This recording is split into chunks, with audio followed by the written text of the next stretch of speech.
Eh, Selamat datang. Kami dari kelompok F ingin mempresentasikan tentang servo motor. Sebelumnya kami akan memperkenalkan diri kami sendiri. Pertama, nama saya Galerga Wicaksono. Kedua ada Hikmah. Yang ketiga ada Sultan. Yang keempat ada Bayu. Di sini kami akan mempresentasikan bagian-bagian kami yang mana akan kami upload pada YouTube. Ya, Assalamualaikum warahmatullahi wabarakatuh. Nama saya Sultan Ahmad Hidayatullah, NRP 021021 dari kelompok F akan menjelaskan tentang bagaimana servo motor ini bekerja. Oke, yang pertama, servo motor itu digerakkan atau dikendalikan melalui sinyal berupa sinyal PWM. Sinyal PWM itu adalah singkatan dari pulse width modulation. Maksudnya, output dari servo motor itu yang berupa sudut putaran dipengaruhi oleh lebar sinyal yang diberikan. Oke, contoh di sini, kita set kondisi netral dari servo motor adalah berada di sudut 90 derajat pada lebar sinyal 1,5 milisecond. Apabila lebar sinyal itu kurang dari 1,5 milisecond, kalau di sini contohnya adalah 1 milisecond, maka yang awalnya dari 90 derajat akan bergerak menuju 0 derajat. Dan apabila pulse width-nya ini lebih dari 1,5, di sini dicontohkan 2 milisecond, maka yang awalnya di posisi netral 90 derajat akan bergerak ke 180 derajat. Oke, sebelumnya sinyal PWM itu terlebih dahulu diubah menjadi sinyal berupa voltase. Oke, kemudian sinyal yang diterima akan digerakkan akan menggerakkan DC motor yang terhubung dengan gearbox. Kenapa kok harus terhubung dengan gearbox? Jadi, output yang dihasilkan oleh DC motor ini memiliki speed yang tinggi, kecepatan linear tinggi. Padahal yang dibutuhkan adalah torsi yang tinggi untuk menggerakkan output untuk menggerakkan part output dari servo motor. Jadi untuk mengubah kecepatan linear yang tinggi menjadi torsi yang tinggi, dibutuhkan mekanisme gearbox ini. Jadi nanti speed-nya tidak terlalu tinggi, namun torsinya besar. Oke, posisi putaran dari servo motor akan diatur batasannya oleh sensor posisi. Kenapa kok harus diatur batasannya? Jadi begini, eh, kenapa kok butuh sensor? Karena ketika kita menggunakan servo motor, otomatis ada output yang kita inginkan. Jadi peran dari sensor posisi ini adalah mempertahankan kondisi output servo motor agar sesuai dengan apa yang kita inginkan. Jadi nggak lebih dari apa yang kita inginkan dan tidak kurang dari apa yang kita inginkan. Oke. Lumrahnya memakai potensiometer. Biasanya di industri-industri menggunakan potensiometer sebagai sensor posisinya. Beginilah gambaran sinyal conditioning kalau dibentuk dalam flowchart. Jadi pertama diubah dulu pulse width ke voltase, masuk ke dalam error amplifier, lalu sinyal yang sudah berupa voltase ini akan menggerakkan DC motor. Nah, inilah tujuan kenapa pulse width harus diubah ke voltase dahulu, agar bisa menggerakkan DC motor ini. Karena DC motor ini membutuhkan suatu supply energi berupa voltase. Oke, setelah itu DC motor menuju ke gearbox. Nah, tujuan gearbox ini tadi seperti yang saya jelaskan adalah untuk memperbesar torsinya. Nah, lalu ini dibandingkan, ini ada proses pembandingan dengan output yang kita inginkan dengan output realnya. Oke, apabila output realnya ini tidak sesuai dengan output yang sudah kita set, yang sudah kita masukkan algoritmanya ke sensor posisi, nanti apabila tidak sesuai, maka sensor posisi ini akan mengirimkan pesan ke error amplifier agar amplifier ini akan menambah atau mengurangi voltasenya agar output dari servo motor ini akan sesuai dengan apa yang kita inginkan. Oke, selanjutnya adalah jenis-jenis servo motor. Jenis-jenis servo motor ini akan dibagi menjadi dua part. Yang pertama adalah pembagian berdasarkan jenis arus yang digunakan, lalu yang kedua adalah berdasarkan mekanisme kerjanya. Oke, yang pertama adalah jenis-jenis servomotor berdasarkan arus yang digunakan. Sesuai dengan namanya dan sesuai dengan jenis arus yang ada di pelajaran kelistrikan, elektro, hanya ada AC dan DC. Maka servomotor berdasarkan jenis arus yang digunakan, hanya ada dua, yaitu servomotor menggunakan arus alternate current atau bolak-balik, dan selanjutnya ada servomotor menggunakan direct current atau arus searah. Ini cuma beda jenis arusnya saja. Untuk mekanismenya, mereka tetap sama. Jadi servo yang AC ini digunakan untuk keperluan industri yang memiliki voltase yang tinggi-tinggi.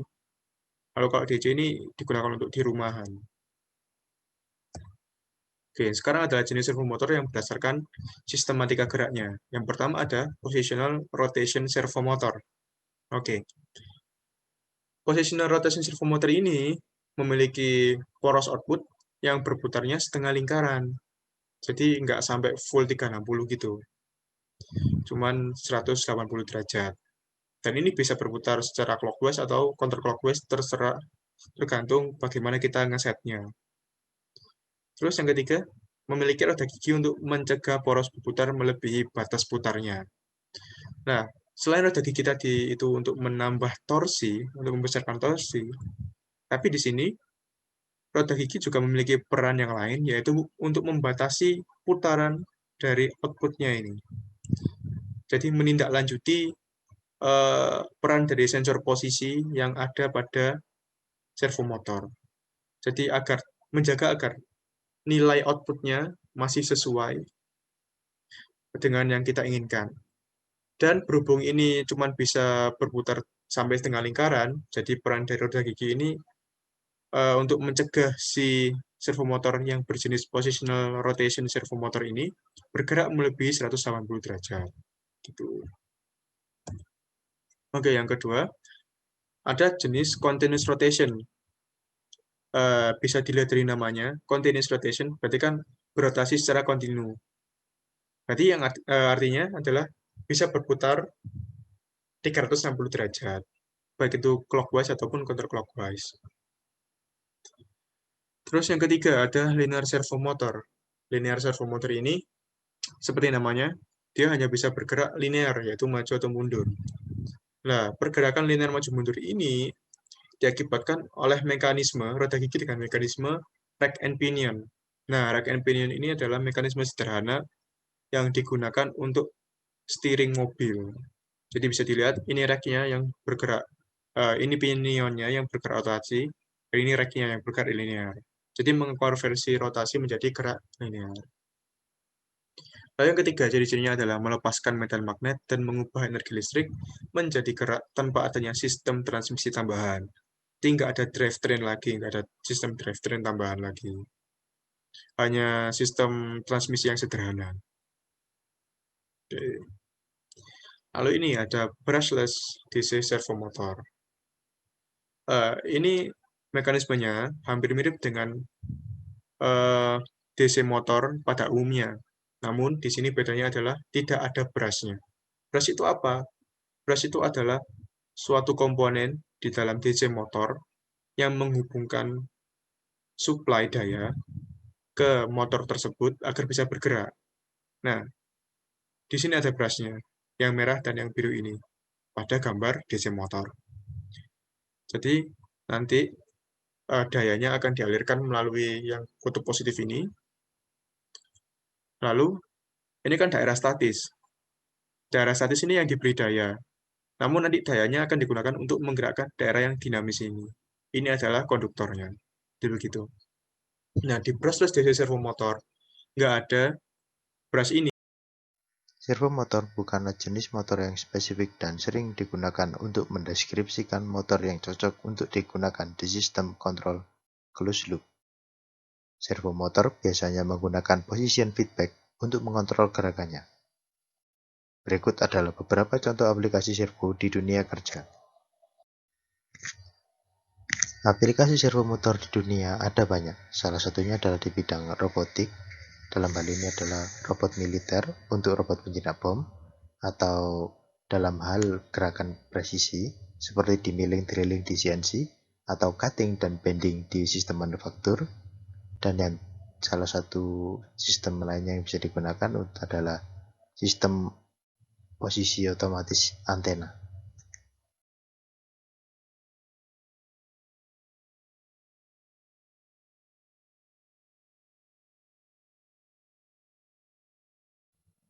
Lain aplikasi yang tadi, motor servo bisa digunakan untuk meningkatkan efisiensi di dalam pabrik dengan cara membuat robot dengan salah satu part servo bisa digunakan untuk mengaktuator sendi-sendi di dalam robot itu tadi.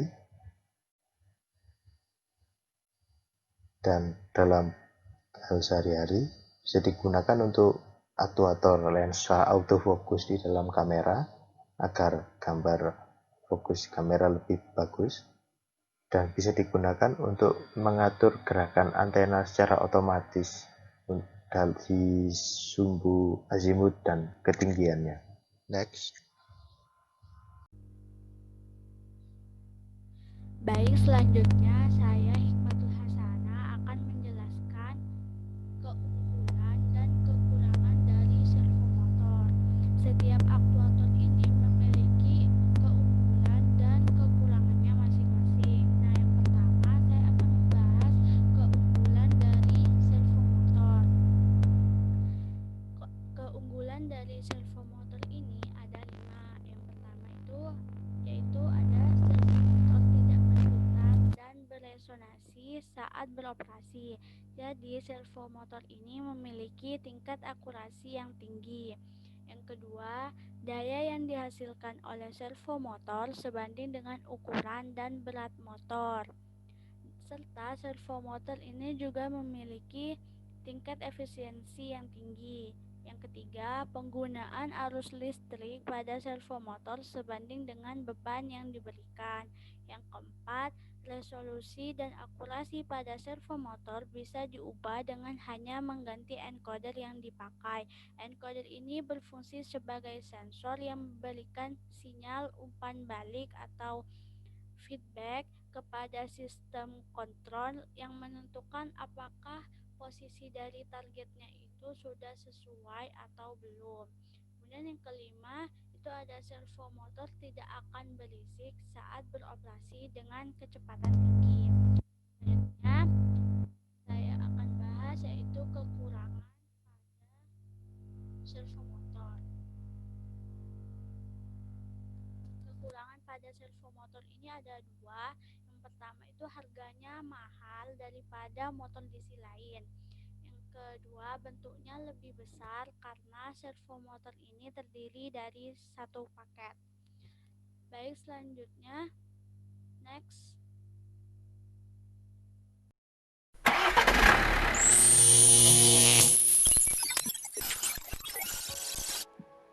There are many types of servo motors, and their main feature is the ability to precisely control the position of their shaft. A servo motor is a closed-loop system that uses position feedback to control its motion and final position. In industrial-type servo motors, the position feedback sensor is usually a high-precision encoder, while in the smaller RC or hobby servos, the position sensor is usually a simple potentiometer. The actual position captured by these devices is fed back to the error detector, where it is compared to the target position. Then, according to the error, the controller corrects the actual position of the motor to match with the target position. In this tutorial, we will take a detailed look at the hobby servo motors. We will explain how these servos work and how to control them using Arduino. Hobby servos are small in size actuators used for controlling RC toys cars, boats, airplanes, etc. They are also used by engineering students for prototyping in robotics, creating robotic arms, biologically inspired robots, humanoid robots, and so on. Inside a hobby servo, there are 4 main components: a DC motor, a gearbox, a potentiometer, and a control circuit. The DC motor is high speed and low torque, but the gearbox reduces the speed to around 60 RPM and at the same time increase the torque. the potentiometer is attached on the final gear or the output shaft. So, as the motor rotates, the potentiometer rotates as well, thus producing a voltage that is related to the absolute angle of the output shaft.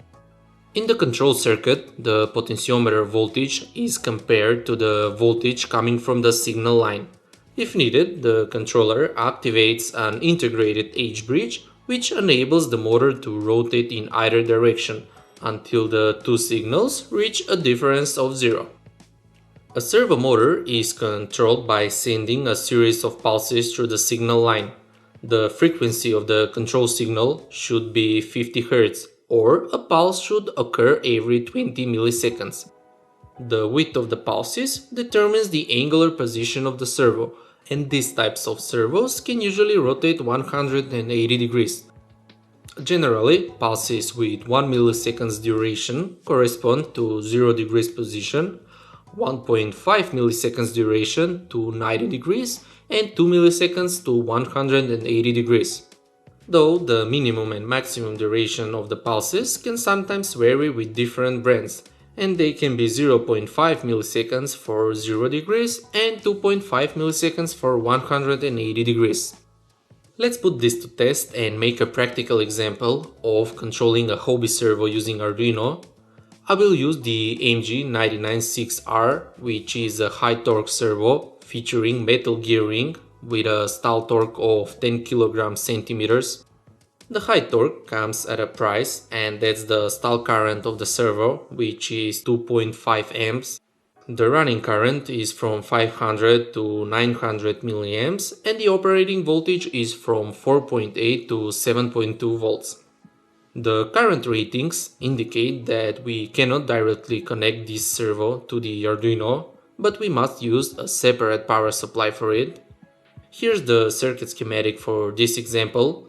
We simply need to connect the control pin of the servo to any digital pin of the Arduino board, connect the ground and the positive wires to the external 5V power supply, and also connect the Arduino ground to the servo ground. Now let's take a look at the Arduino code for controlling the servo motor. The code is very simple. We just need to define the pin to which the servo is connected, define the pin as an output, and in the loop section generate pulses with the specific duration and frequency as we explained earlier. After some testings, I came up with the following values for the duration of the pulses that work with my servo. Pulses with 0.6 milliseconds duration corresponded to 0 degrees position, 1.45 milliseconds to 90 degrees, and 2.3 milliseconds to 180 degrees position. I connected a multimeter in series with the servo to check the current draw. The maximum current draw that I noticed was up to 0.45 amps. Well, that's because this isn't the original Tower Pro MG996R servo, but a cheaper replica, which obviously has worse performance. Nevertheless, let's take a look at a more convenient way of controlling servos using Arduino. That's using the Arduino servo library. Here we just need to include the library, define the servo object, and using the attach function, define the pin to which the servo is connected, as well as define the minimum and maximum values of the pulses duration. Then, using the write function, we simply set the position of the servo from 0 to 180 degrees. With this library, we can drive up to 12 servos at the same time, or 48 servos using the Arduino Mega board. There is also another way of controlling servos with Arduino, and that's using the PCA9685 servo driver.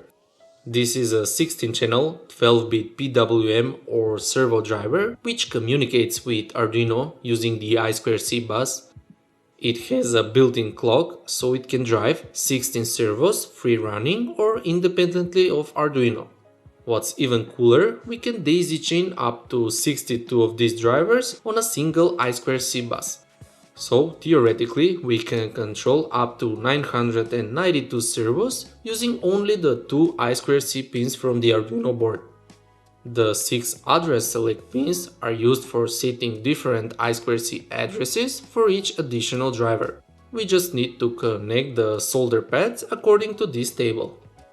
Here's the circuit schematic for this example, and once again we can notice that we need a separate power supply for the servo. Now let's take a look at the Arduino code. For controlling this servo driver, we will use the PCA9685 library, which can be downloaded from GitHub. You can find the link to it in the website article of this tutorial. So first we need to include the libraries and define the PCI9685 object. Then, using the servo evaluator instance, define the pulses duration or the PWM output of the driver. Note that the outputs are 12-bit, or that's a resolution or 4096 steps. So, the minimum pulse duration of 0.5 milliseconds or 0 degrees position would correspond to 102 steps, and the maximum pulse duration of 2.5 milliseconds or 180 degrees position to 512 steps. But as explained earlier, these values should be adjusted according to your servo motor. In my case, values from 102 to 470 corresponded to 0 to 180 degrees position. In the setup section, we need to define the I2C clock rate, set the driver address and set the frequency to 50 Hz.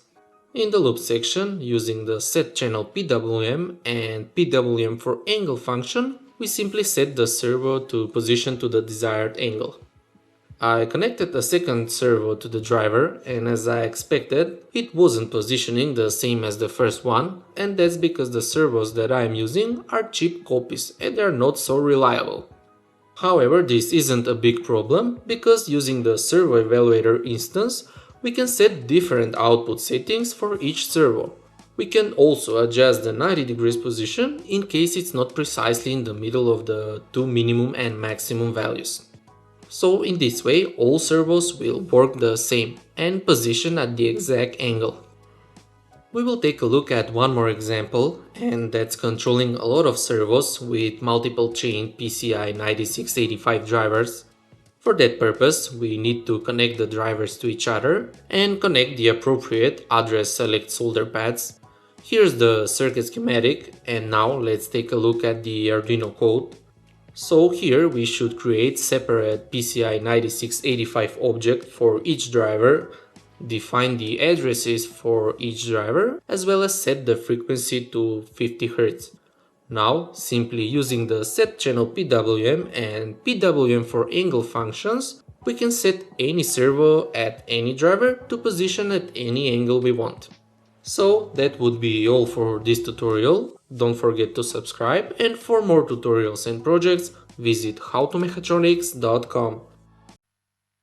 Baik, selanjutnya dari materi yang telah kami jelaskan tadi, kami mengambil referensi dari sinaupedia.com, webstudy.site, novikaginanto.wordpress.com, williamsalford.blogspot.com, dan sekitar kita mall.blogspot.com. Next. Ya, begitu sekian dari kami. Apabila ada kesalahan, mohon maaf. Terima kasih sebelumnya. Assalamualaikum warahmatullahi wabarakatuh.